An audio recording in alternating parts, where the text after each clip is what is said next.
Good afternoon, and welcome to the J.B. Hunt Transport second quarter 2025 earnings conference call. All participants will be in a listen-only mode. Should you need assistance, please signal a conference specialist by pressing the star key followed by a 0. After today's presentation, there will be an opportunity to ask questions. To ask a question, you may press star, then 1 on your telephone keypad. To withdraw your question, please press star, then 2. Please note that this event is being recorded. I would now like to turn the conference over to Brad Delco, Senior Vice President of Finance. Please go ahead. Good afternoon, and thanks for joining us. Before I introduce the speakers, I would like to provide some disclosures regarding forward-looking statements. This call may contain forward-looking statements within the meaning of the Private Securities Litigation Reform Act of 1995. Words such as expects, anticipates, intends, estimates, or similar expressions are intended to identify these forward-looking statements. These statements are based on J.B. Hunt's current plans and expectations and involve risk and uncertainties that could cause future activities and results to be materially different from those set forth in the forward-looking statements. For more information regarding risk factors, please refer to J.B. Hunt's annual report on Form 10-K and other reports and filings with the Securities and Exchange Commission. Now I would like to introduce the speakers on today's call. This afternoon, I am joined by our President and CEO, Ms. Shelley Simpson, our CFO, John Kuhlow, Spencer Frazier, EVP of Sales and Marketing, our COO and President of Highway Services and Final Mile, Nick Hobbs, Darren Field, President of Intermodal, and Brad Hicks, President of Dedicated Contract Services.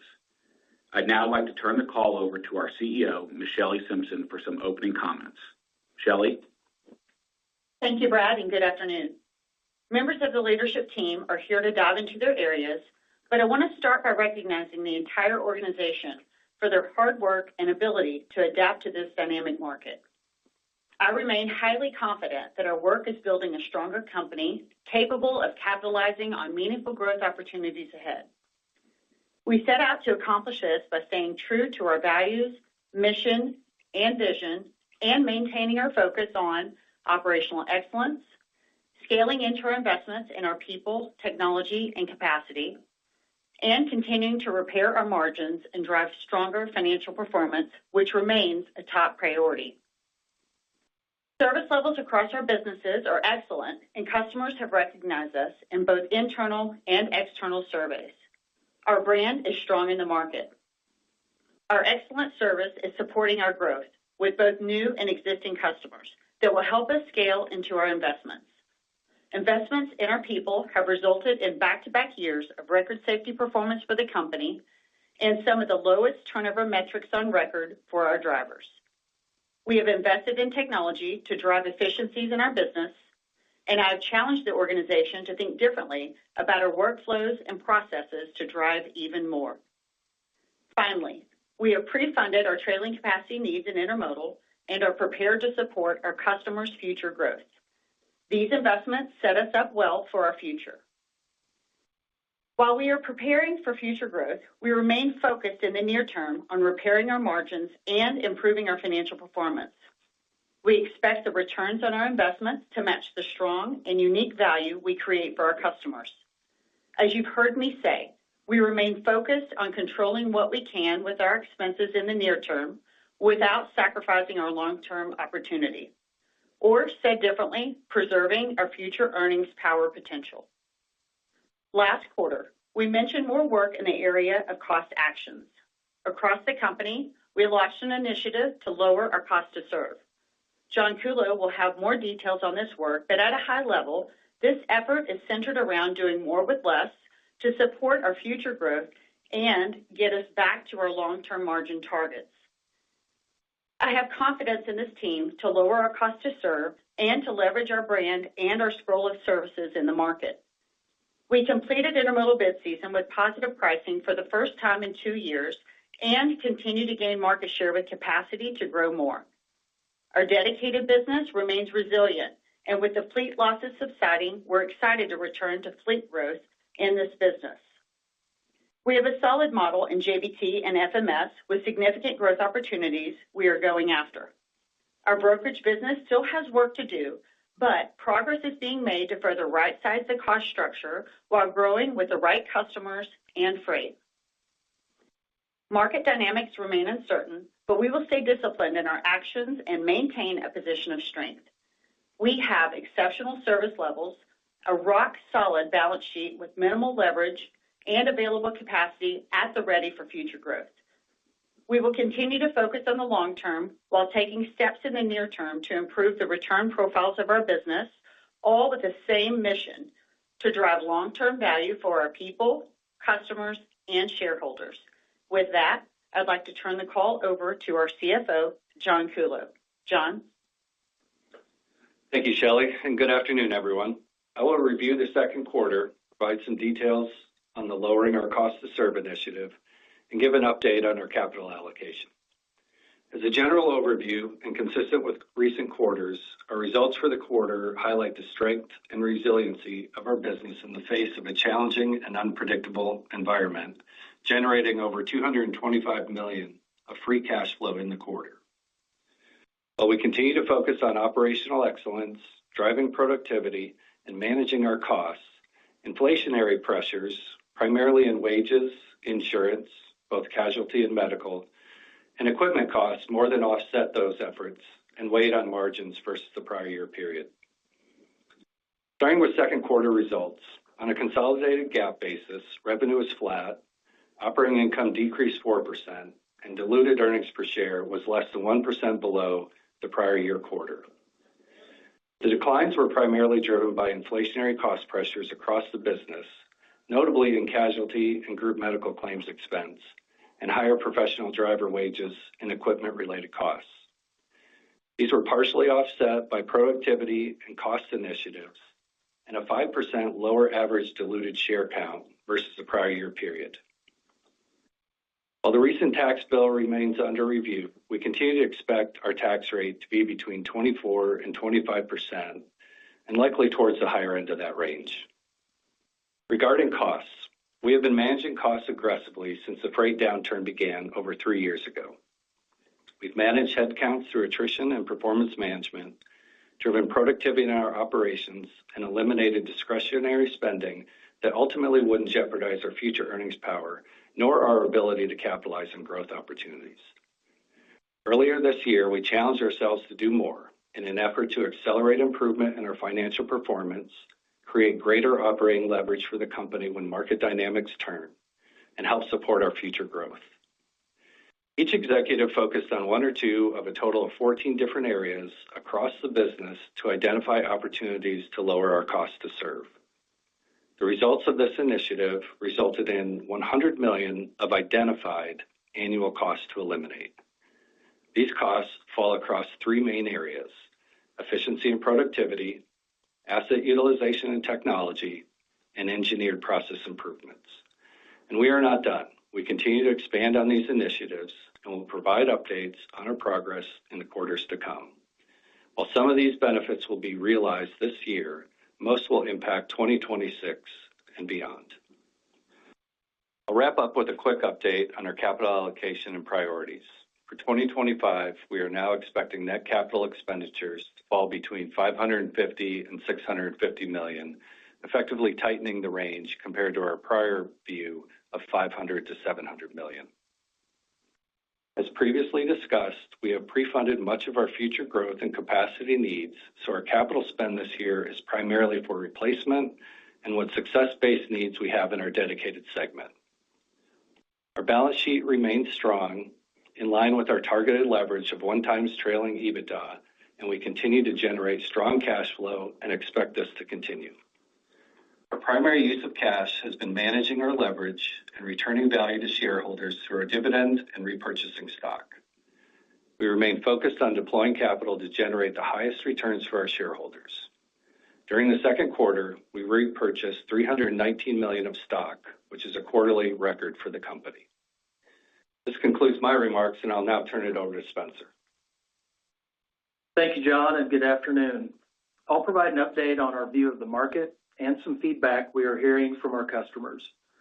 During the quarter, overall customer demand trended modestly below normal seasonality. As customers adapted to changes in global trade policy, the timing and direction of freight flows were impacted. That said, demand for our intermodal service remains strong. We continue to see customers convert more freight to intermodal from the highway as our commitment to operational excellence, keeping freight secure, and our strong safety record differentiates us from the competition. In our brokerage and truck segments, demand followed more normal seasonal patterns, including some market tightness in May around the annual road check event. However, the market tightness was relatively short-lived and truckload spot rates remained soft, suggesting the truckload market, while close to equilibrium, continues to experience some excess capacity. This leads me into some feedback we are hearing from customers around their capacity and service. Customers recognize this cycle is long and ultimately will change. Their conversations with us focus on how to dynamically optimize their supply chain and capacity plans to meet their service needs and budgetary requirements. Customizing our scroll of services in changing markets has positioned us to be their go-to transportation provider that can deliver differentiating value. Regarding service, all of our businesses, and most importantly our people, have been recognized with multiple service awards from our customers. This translates to realizing some of our highest customer retention numbers in the last 5 years, more strategic discussions during the bid process, and opportunities for additional freight after bid implementation. I'll close with some comments on trade policy, demand, and peak. When we meet with customers, how they are adapting to trade policy remains top of mind. However, accurately forecasting demand is their biggest challenge. Our customer base is diverse, both in terms of size and industry, and each customer continuously adjusts their supply chains to meet their unique needs. Recent examples are some customers have pulled freight forward, some continue to execute demand-driven strategies, and others are making changes to their country of origin and manufacturing plans. This added complexity, lack of accurate forecasts, and potential for volatility is why our peak season surcharge programs are starting earlier this year. Regardless of customer strategy and the shape of peak season, we will be ready to meet their demand when it occurs. I would now like to turn the call over to Nick. Thanks, Spencer, and good afternoon. I'll provide an update on our areas of focus across our operations, followed by an update on our final mile, truckload, and brokerage businesses. I'll start on our safety performance. A key portion of our company's focus on operational excellence and driving out costs is our safety performance, which is core to our culture. We are coming off of 2 consecutive years of record performance measured by DOT preventable accidents per million miles, and our safety results are performing in line with these record performances. We continue to focus on driving improvements in our performance through proper training and technology to improve safety for our people and the motoring public while we effort to lower our cost. There has been a lot of recent discussion in the industry around some trucking regulations, such as English language proficiency, the improper use of B-1 visas to haul freight in the U.S. or cabotage, and the new FMCSA biometric ID verification for trucking authorizations. While we could only guess the impact this might have on industry capacity, for J.B. Hunt, we do not expect to see material impact. Moving to the business, I'll start with final mile. The end markets in this business remain challenged with demand for big and bulky products, still muted with soft demand for furniture, exercise equipment, and appliances. Demand in our fulfillment network was positive again this quarter, driven by off-price retail. Going forward, our focus remains on continuing to attract new customers to grow this business. That said, we believe recent market conditions will persist through at least year-end, driving our second half performance to look similar to our first half performance prior to any consideration for lowering our cost to serve initiatives. We remain focused on providing the highest levels of service, being safe and secure, and ensuring that the value we provide in the market is realized to drive appropriate returns. Moving to JBT. Our focus in this business hasn't changed. We are working to methodically grow this while remaining disciplined on network balance to drive the best utilization of our trailing assets. Bid season was competitive this year, as it always is, but we are pleased with our success retaining our business, getting modest rate increases, and winning new business with both new and existing customers, as evidenced by our highest second quarter volume in over a decade. Going forward, we like the progress and direction of this business and the improvements we continue to make. That said, meaningful improvements in our profitability in this business will be driven by execution on lowering our cost to serve initiatives, rate improvement, and overall demand for truckload drop trailing solutions. I'll close with ICS.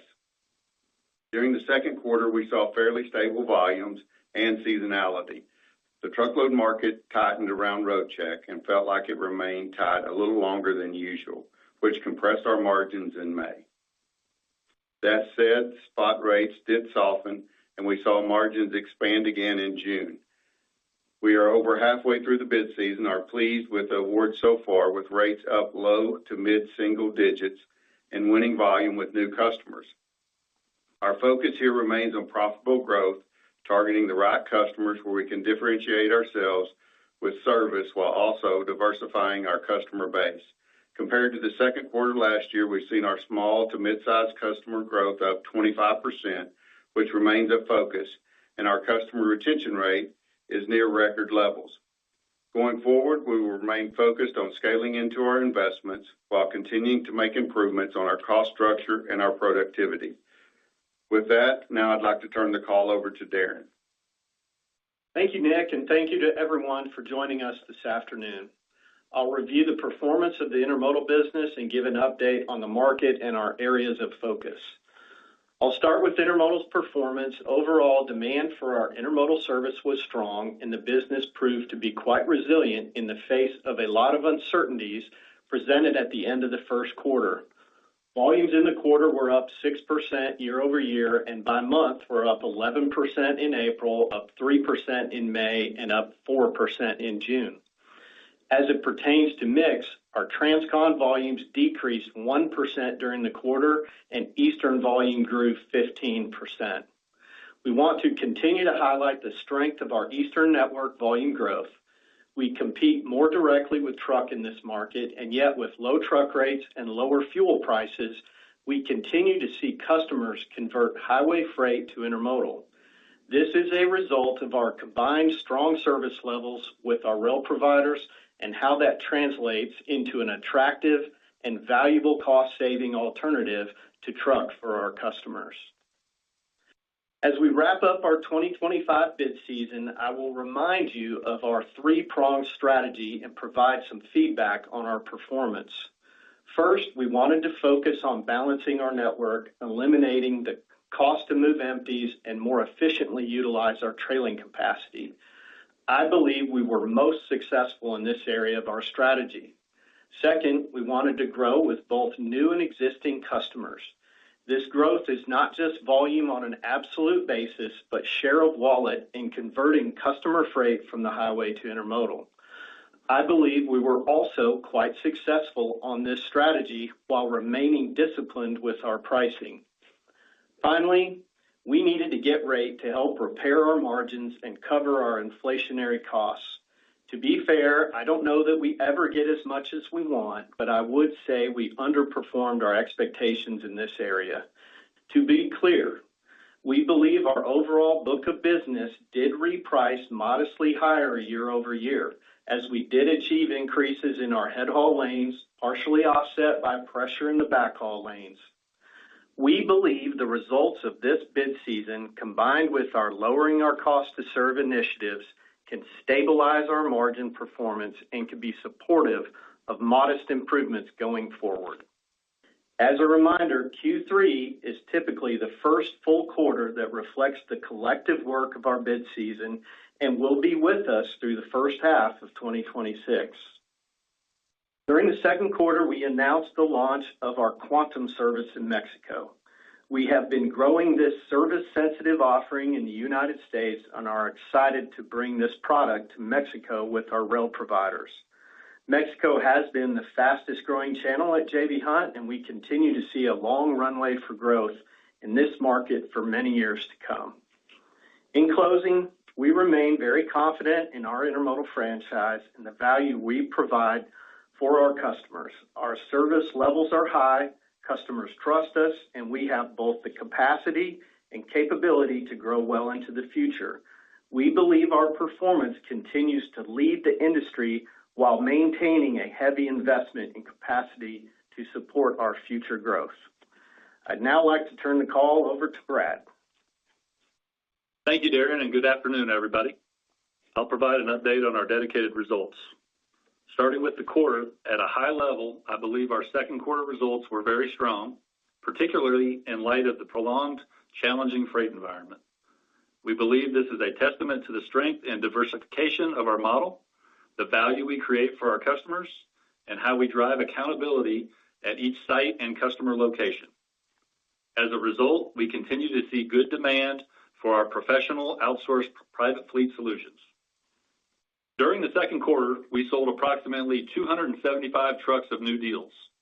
As a reminder, our annual net sales target is for 800 to 1,000 new trucks per year, and through the first half of the year, we would be on pace with this target, absent the known losses we disclosed almost 2 years ago.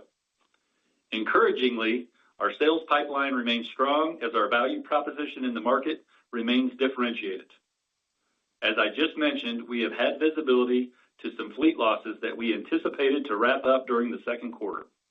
That has largely played out as expected, except the timing of the actual account closure rolled into early July. This positively impacted our 2Q25 truck count by about 85 trucks versus our expectations we shared with you last quarter. Given our strong sales pipeline, we continue to expect to see net fleet growth in the second half of the year. As is always the case, we remain disciplined on the type of deals we underwrite without sacrificing our return targets and remain pleased with the activity and recent overall momentum. We believe the performance in our dedicated business during the downturn has been a standout for our company and the industry and highlights the unique strength and resiliency of our model.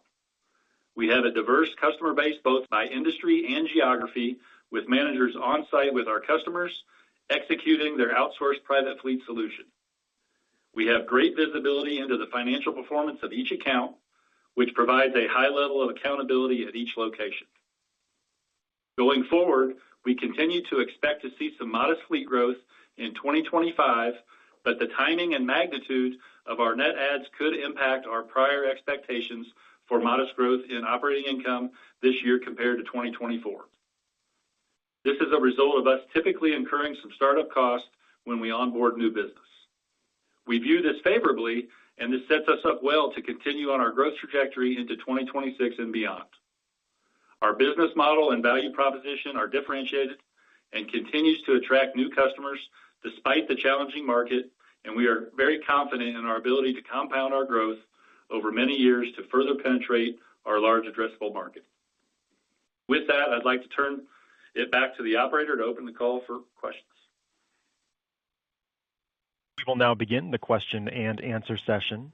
To ask a question, you may press star, then 1 on your telephone keypad. If you are using a speakerphone, please pick up your handset before pressing the keys. To withdraw your question, please press star, then 2. In the interest of time, please limit yourself to 1 question. At this time, we'll pause momentarily to assemble our roster.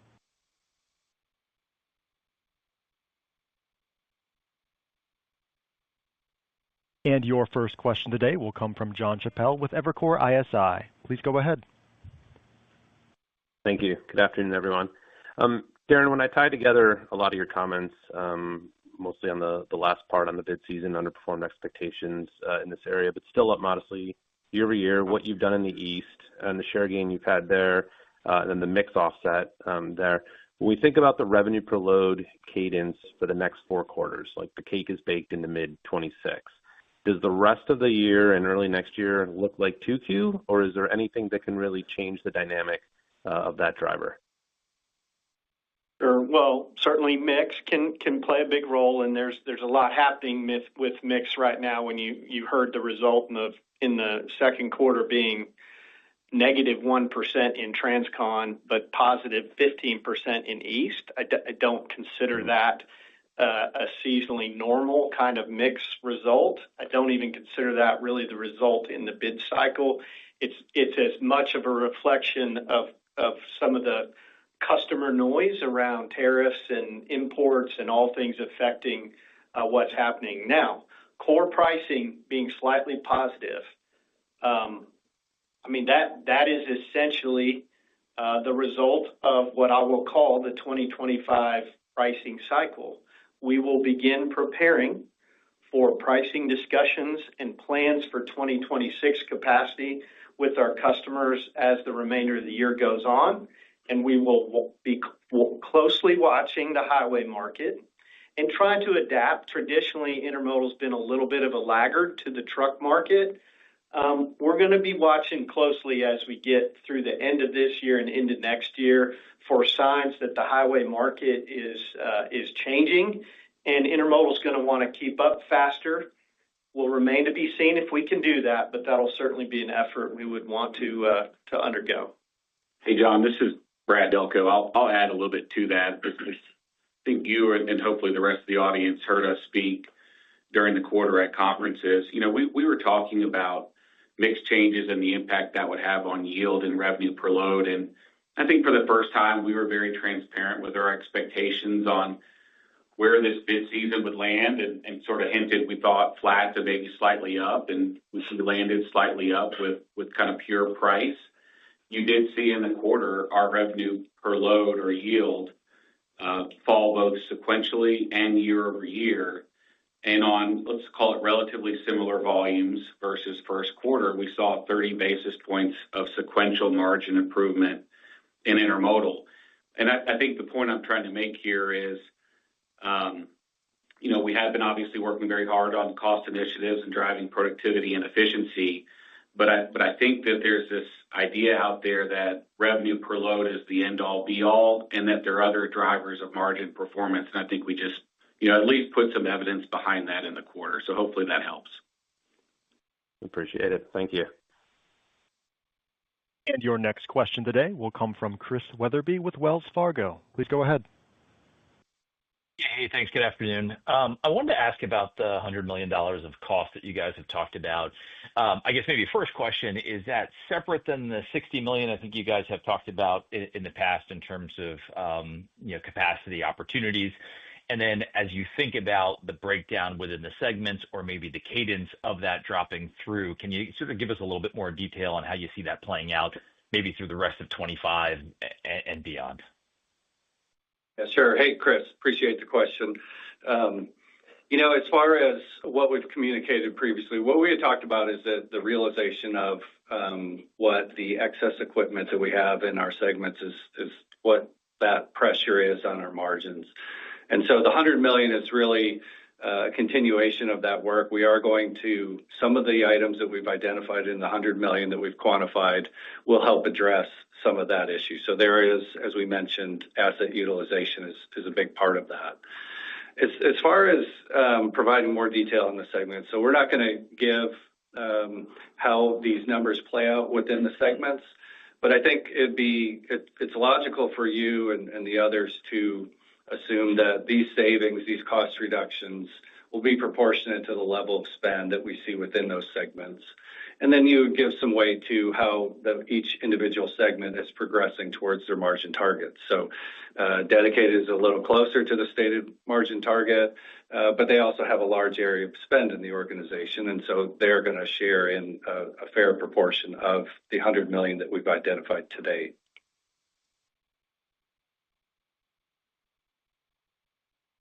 And your next question will come from Dan Moore with R.W. Baird. Please go ahead. Welcome back, Dan. Dan, your line may be muted. Sorry, guys. A little rusty. So good to be back. Thank you for the question. I'll be brief for a change. I was hoping we could talk a little bit about cost improvement initiatives, but specific to ICS. I know you guys don't really want to drill down at a division level with specific numbers. That being said, I think we all realize you're very focused on pulling levers that you can control. So any color around ICS and just how you're approaching your efforts there would be most appreciated. Thank you. All right. Again, welcome back, Dan. Good to hear from you. I would just say we've been working to take cost out of Intermodal for the past few quarters and been successful and continue to, and ICS. Joey had to correct me there. But in ICS. And so when I look at it, we're doing a lot of levers, but I would say a lot of it is what we're working on is span of control and really trying to get more efficient with our people. And I think you will see that if you look at our operating expense in Q2 of last year versus Q2 of this year, you can clearly see $3 million or more that's come out of that expense. And that's a lot around span of control and people and doing things much more efficiently. But I'd also say we're focused on every penny, looking under every rock and crevice that we can get to drive that. And I think that if you just look at ICS right now, we are really close to getting this ship turned around and excited where we're at. But that's just one example of many things that we're doing to really drive cost out on the ICS side. Yeah, maybe just one cleanup item, Dan. I think, and for the audience, year over year, gross profit dollars were effectively similar. I think we were up $300,000, but we saw nearly a $10 million improvement in operating income. And really, that's $10 million of OPEX that came out of the business versus the prior quarter. And as you probably remember when you were sitting in your other seat, we talked about $35 million of cost that we incurred in 2024 that wouldn't repeat in 2025. And I think at least so far through the first 2 quarters of this year, you've certainly seen a good step down in OPEX year over year in ICS. That doesn't mean that there's still not opportunity there, but it's probably one area we've done already the most amount of work. And I think as you heard in Nick's prepared comments, scaling and growing it is a big focus while also looking at other areas to drive out cost. Thanks for the color. Good luck, guys. And your next question today will come from Brian Ossenbeck with JP Morgan. Please go ahead. Hey, everybody. Afternoon. Thanks for taking the question. So I wanted to come back to the cost savings target. Maybe, John, can you give us a little bit more description on that? How much of this is volume dependent, of any bigger buckets that you can kind of point to from a headcount perspective? And I think in the past, you even said there might be some container rentals or other utilizations. So is that also considered in this program? So any other details you can provide there, including the cadence, would be helpful. Thank you. Yeah. Hey, Brian, appreciate the question. So really, what we've identified and tried to go through is really looking at cost dollars and where we can find opportunities there. This was across the board, as I said in our opening remarks. We had each executive kind of assigned to an area, and that was salaries and wages, that was benefits, that was equipment utilization, really across the board. And so some of it will be volume improvement. That will be certainly will help drive cost out. But a lot of these are structural changes to costs that we've been incurring to date that we have line of sight that we can remove from the system. And so that's kind of where our focus is and what's driving that initiative. Yeah, maybe it's helpful too. I mean, Brad or Darren, I'll put you on the spot if you think there are areas that you want to just highlight that you're looking into. Yeah, I'll just mention, we continue to see advancements in technology. And so as we think about artificial intelligence and the use of agents, it allows us to complete our work more efficiently and therefore lower costs. Shelley mentioned it. I think it's one of my favorite sayings, and that's just do more with less. And that's really the mantra that we've been on. And we've been on that fight for 3 years now. It's a grind, but we're still not where we need to be. And so we're pushing harder and farther. And really, that's what it comes down to. There's a lot of great ideas that are in flight that will help us become more productive, leverage our equipment investments better in the future than we have in the past through collaboration and sharing of resources, not only within dedicated, as an example, but also across divisions with intermodal and dedicated and final mile working closer together. And so those are just some of the areas that I see. And I might just add to something you said, Brad, is I think about artificial intelligence. If you think from our people perspective, one of the things we've really done over the last 3 years was to make sure that our people knew that we wouldn't be doing mass layoffs, because we think our people, that is our culture. And so as we've started having these conversations and really introducing them to these concepts, our people have a level of safety that allows them to really bring the best ideas of how we can eliminate work that is not meaningful to them. And so we want to point our people from doing work that we think we can automate and become more efficient into growing our business. And so that's a big part of our plan as well. I don't think we've identified everything there yet in the $100 million. And so that's part of what John Kuhlow talked about. That's our first $100 million. We'll have updates from there. But I think that's an important note, because when you have people understanding the strategy of the company, making sure that we've invested in our people, technology, and capacity, and that when we come through this, their good ideas will help us move forward and progress more quickly than had we not. So I'll jump in here, Brian. You asked some questions about equipment utilization and how that might play a role. Certainly, we've talked about having excess capacity for some time now. We're working on a host of creative ways to put that equipment to work. It can be replacing a leased trailer in the dedicated business unit, as an example, or even in JBT or even final mile. Can we put some of the containers to work in places where maybe in the past we had trailers leased? Have we talked to outside entities about potential leases? That's certainly a topic out there. I don't have anything to share. There isn't one of those currently going on, but it's certainly a topic. And then certainly we've been engaged with BNSF in a meaningful way to talk about the cost to store the equipment, facilities we both own. How can we minimize the cost together? And they are a partner with us in that, and we look forward to seeing the benefits of that. I'm not going to tell you that the second quarter had a lot of benefits in those kinds of areas, but as we move through the rest of the year, we think we can have a meaningful impact on some cost areas, certainly around the assets and the trailing equipment. All right. Thanks very much, everybody. Appreciate it. Thanks, Brian. And your next question today will come from Scott Group with Wolfe Research. Please go ahead. Hey, thanks. Afternoon. So, Darren, you had a comment that you think we're at a point where intermodal margins will be stable to modestly improved.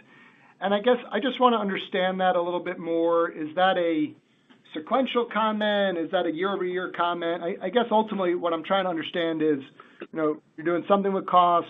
Sounds like price maybe just getting a little bit better, earlier peak surcharges. Do you think, are we at a point now where year-over-year intermodal margins can start improving or at least being flat, or are we not saying that yet? Well, I think that what we're suggesting is that we've stabilized where they're at. I believe strongly in our cost initiatives and the efforts we have underway to help us moving forward. I want to highlight that, we didn't get the pricing that we would have liked to have achieved given cost pressures that every entity is facing. That's driver wages. It's the cost of maintenance equipment. It's the cost of insurance. It's all the things that are factors in our results. And so pricing hasn't kept up with that necessarily. What that did do, though, in the bid cycle is it created an environment where we're talking to customers about our challenges.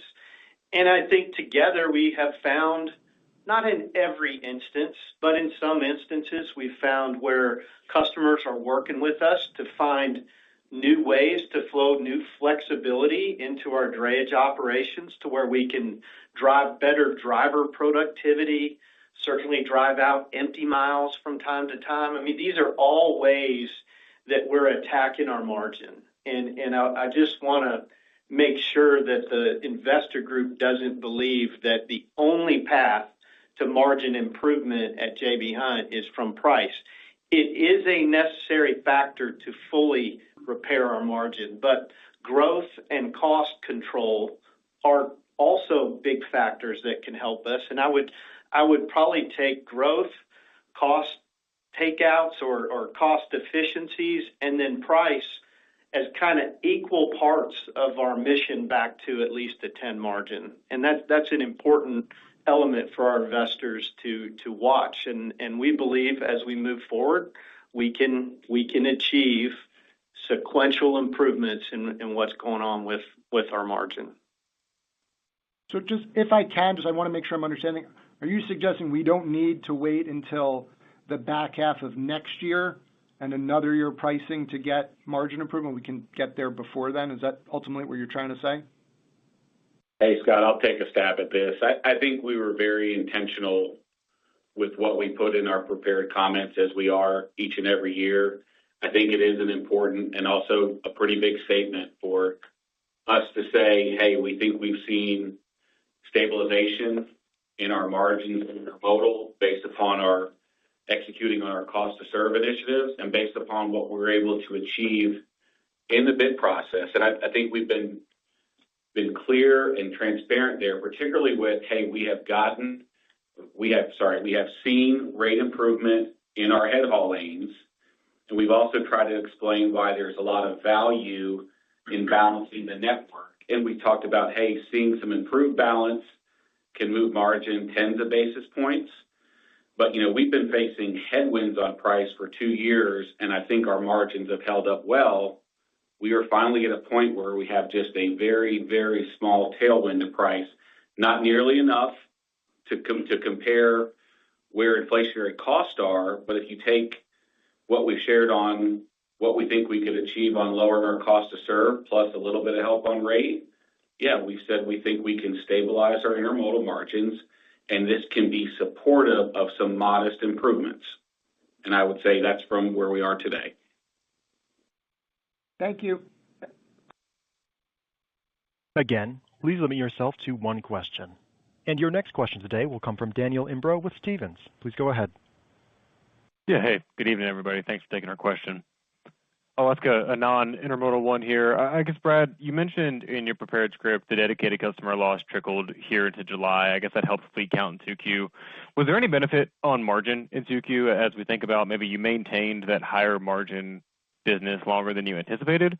And then I think in the script you mentioned startup costs are going to affect your ability to maybe hit your operating income growth.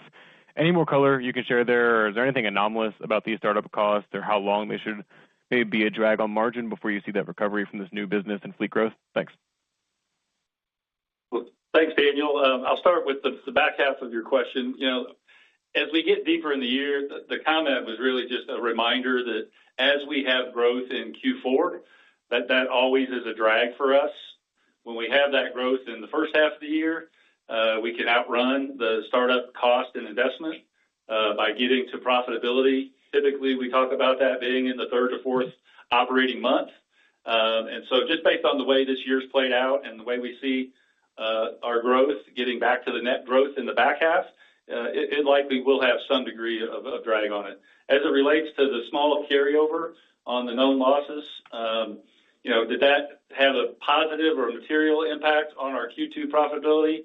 I would say I would not be able to say that it had any material impact on our profitability. That business was in line with what our operating results were. So I guess maybe having that revenue a little bit longer than we anticipated may have contributed to some OI, but I wouldn't say that it influenced positively or negatively our operating ratio. Yeah, hey, Daniel, this is Brad. I mean, I would say we tried to make this clear in the prepared comments. We thought our fleet count would be relatively flat Q1 to Q2. We outperformed it. We're effectively saying, kind of like,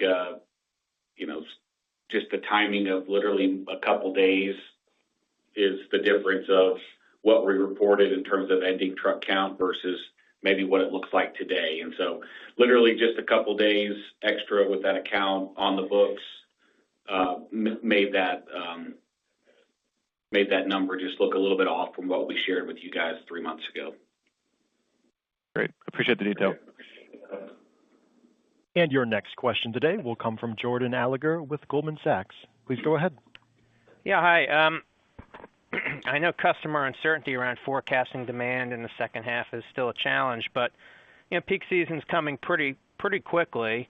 So given the on-again, off-again tariffs and your own relatively tough second half volume comps, can you maybe drill down a little bit deeper on how you think peak season will develop?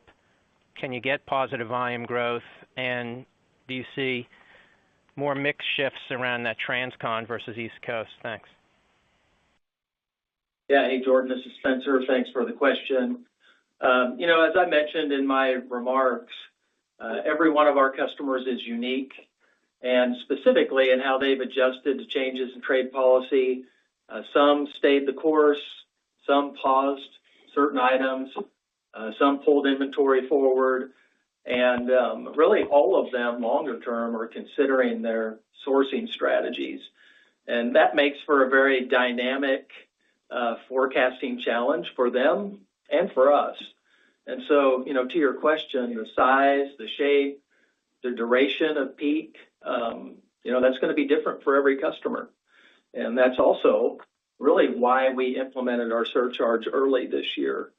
There are quite a few unknowns as to how that's going to manifest itself over the next couple months. Specifically, some customers have said they're going to have a similar peak in shape and size. Others have said it might be extended or also uneven.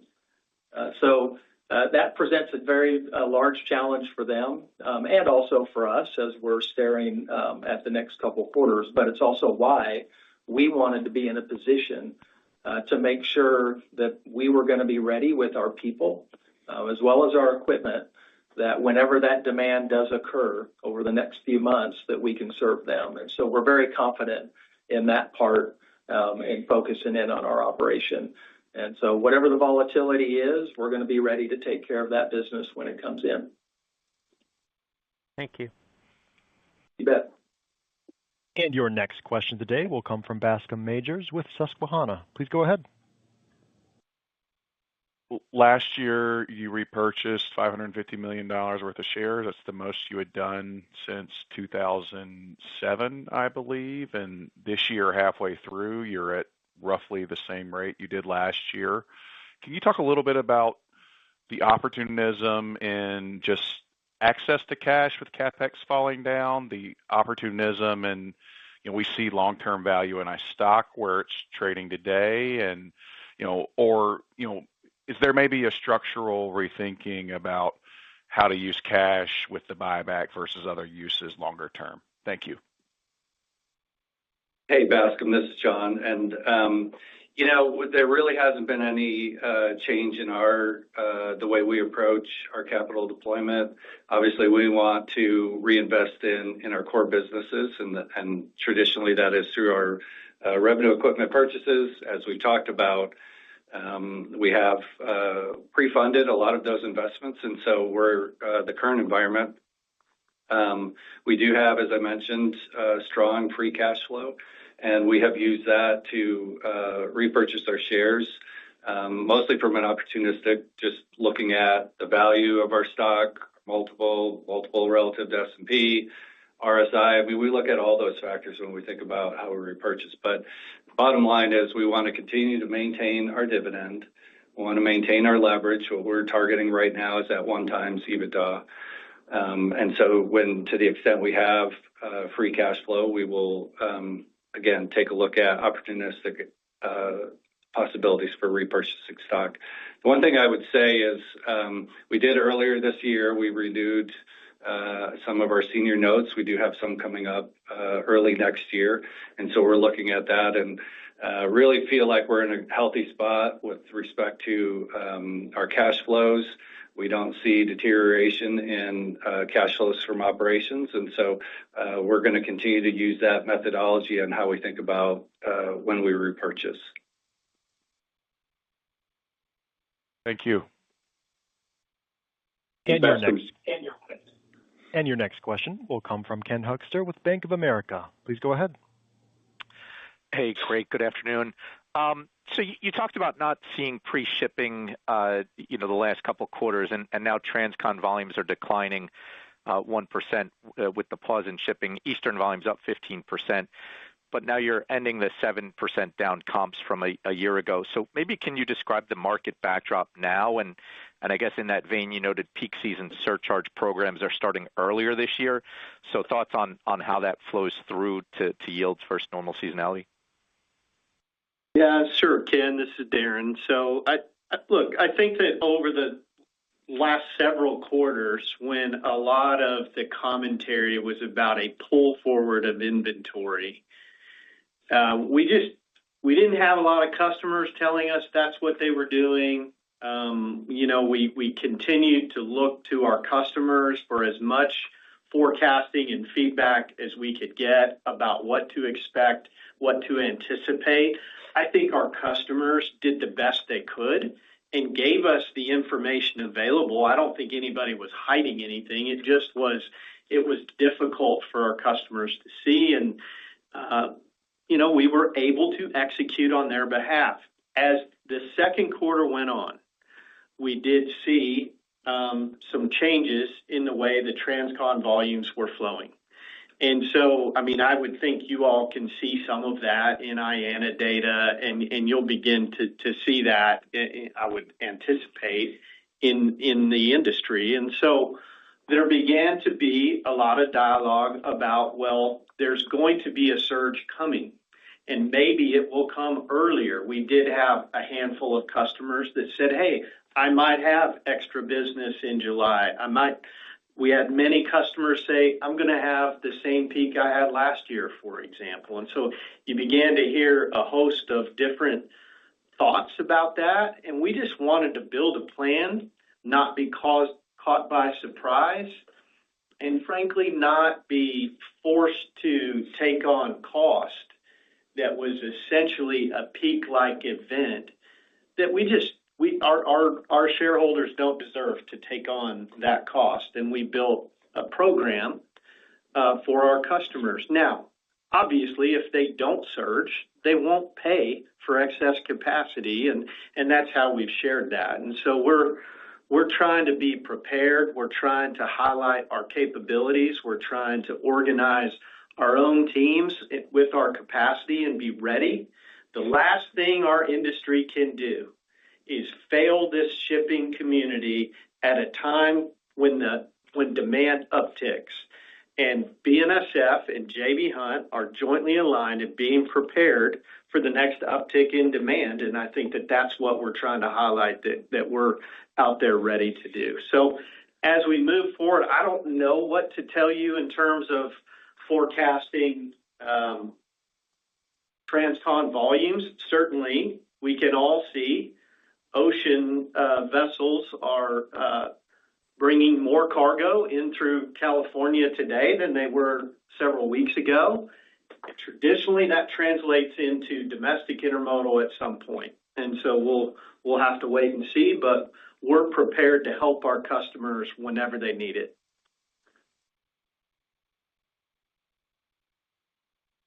And your next question today will come from Brandon Oglenski with Barclays. Please go ahead. Hey, thanks for taking the question. Maybe as a follow-up to that answer, how does growth in the East relative to flat loads or down loads and Transcon help with the lane balance strategy and the cost efficiency outlook for the intermodal segment, if you don't mind? Well, look, Eastern network growth has its own kind of balance challenges that are different than what the Transcon balance looks like. Certainly, the length of haul is much shorter, and thus the cost to reposition empty equipment is also significantly lower. You're just moving shorter distances. The mix of business that grows in the East is very similar throughout the year, and so there's not what I would call surges in the need for empty flows. And so the cost process to consider with pricing, all of that is considered. And so as we we look to grow our Eastern business just as fast as the customers want to convert that highway business, and we'll continue to do that.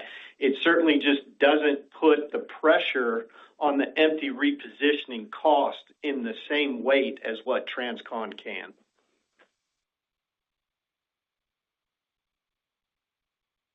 And your next question today will come from Ravi Shankar with Morgan Stanley. Please go ahead. Great. Thanks, Dr. Anyone. Maybe just to shift gears a little bit and a little bit of a bigger picture question here. Intermodal and dedicated EBITs have kind of converged a little bit and probably are the closest they've been maybe ever right now. Is this cyclical or structural in your view? And kind of how do we think about the trajectory of EBIT for both segments into the upcycle? Do you think Intermodal probably has more operating leverage and torque as the upcycle comes back, or do you think both of them track pretty closely? Hey, Robbie, this is Brad Delco. I'll take a shot at that and let Brad or Darren maybe chime in if they wanted to add more. But, it is a good observation. I think the financial, let's just say operating income of those segments are as close as they've been in maybe ever.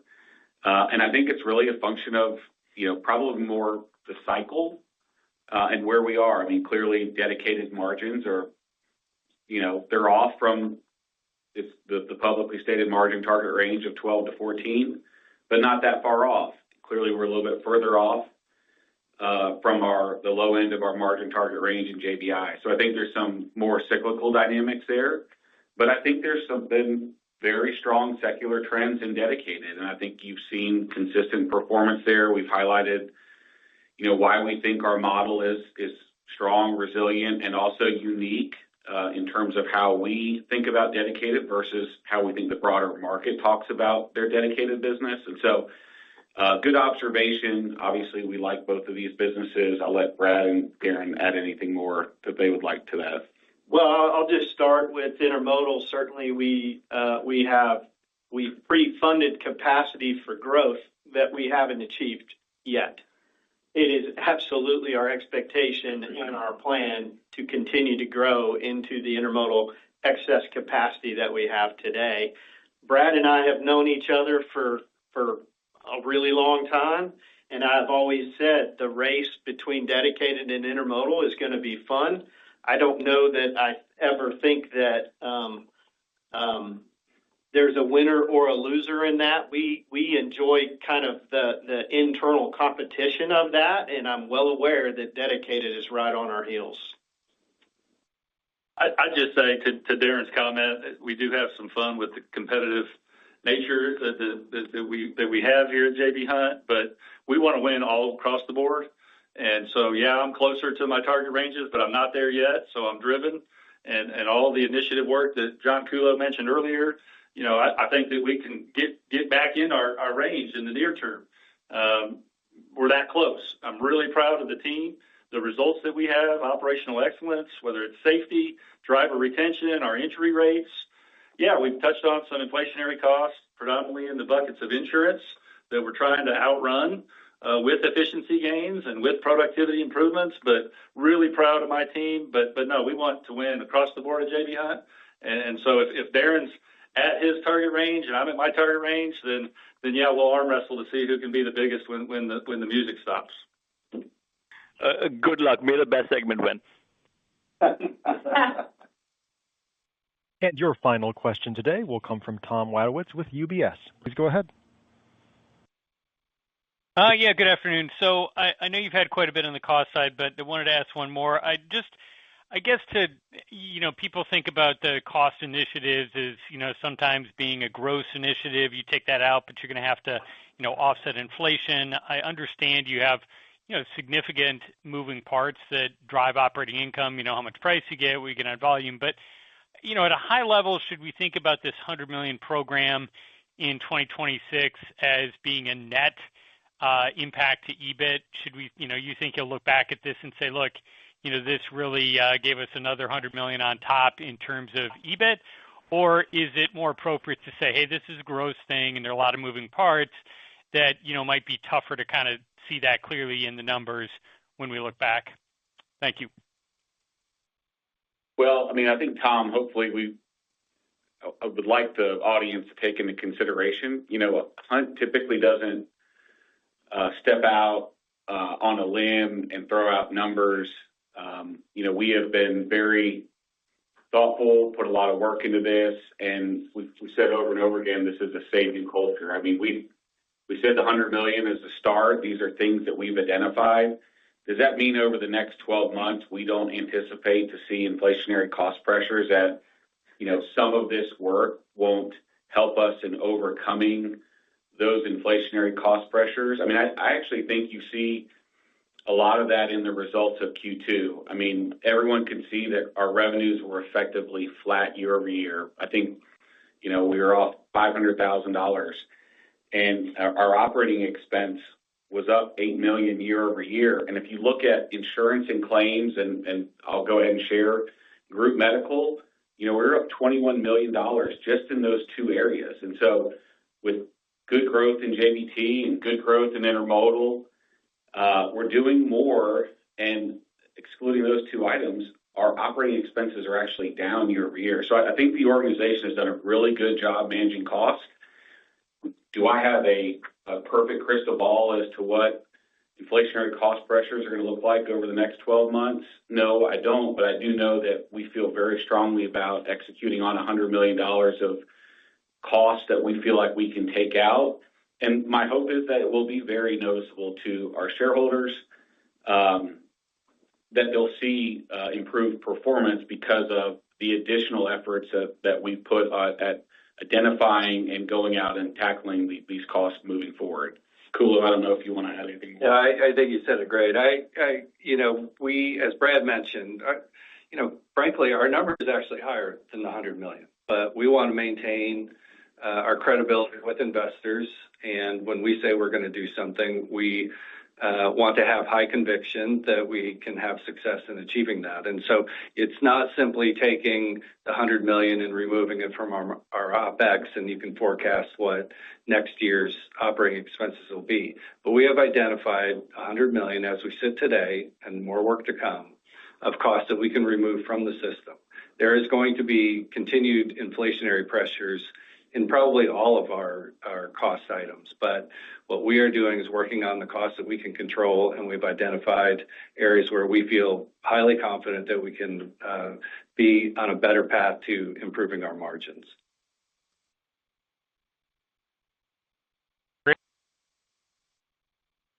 This concludes our question and answer session. I would like to turn the conference back over to Mrs. Shelley Simpson for any closing remarks. Thank you. We've been in a prolonged, challenging environment for the last 3 years. And you heard us talk about in the last earnings call that we were really being fluid, but also adapting to what we believe this environment looks like, that allow us to focus on short-term things that we could work on that wouldn't jeopardize our long-term opportunity. I'm proud of our people in this environment. We've been operationally excellent, and we're set for growth. And we do really well in a growth environment. And that's because we keep focused on our customers, and we keep creating more value, and they keep asking us to grow. And all of our segments are set for growth. And so as you think about where we're positioning for the second half of the year and into 2026, we have a large addressable market of $600 billion.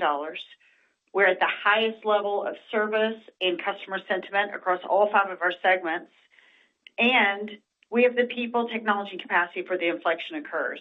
Meanwhile, we've identified our first $100 million in cost to target. We are highly motivated, and we're ready to grow while we lower our cost to serve. And that puts us on the right path of repairing our margins and growing our earnings. Thank you for your interest, and we look forward to talking to you next quarter. The conference has now concluded. Thank you for attending today's presentation. You may now disconnect.